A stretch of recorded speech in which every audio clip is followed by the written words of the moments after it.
"Come along, Thor, you sorry creature," Ornolf shouted. "If you have a lightning bolt for me, I'm ready to catch it.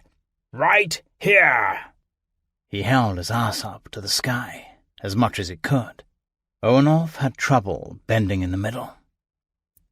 The men amidships looked at one another, shook their heads, stared at their jarl with raw anger. Thorgrim was not the only one who wished Ornolf would shut up. The longship's red and white striped sail was lashed tight to the yard. The yard swung fore and aft and hoisted 5 feet up to give the vessel some steerage way. All around her, the dull steel-grey waves, their tops ripped open wide, rose in monotonous succession up around the longship, until there was nothing to see but mountains of water on either side.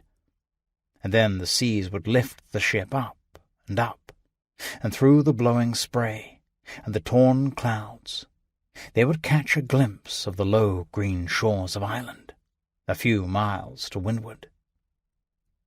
Forward, Ornolf raged on, unmoved by the nasty looks flying like spray.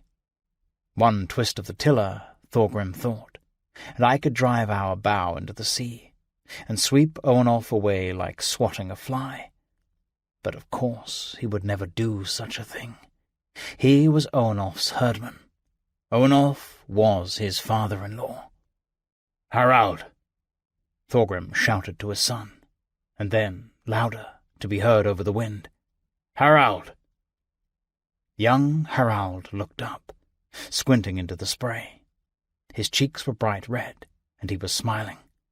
But Thorgrim could see the fear behind the smile. It didn't worry him that his son was afraid. Harald was young still, and Thorgrim could remember being afraid himself at that age. He could recall the taste of fear, like some food he had eaten once, long ago, and now could just barely recall. There was nothing Thorgrim feared now. Nothing in the physical world, anyway. The world of men and storms.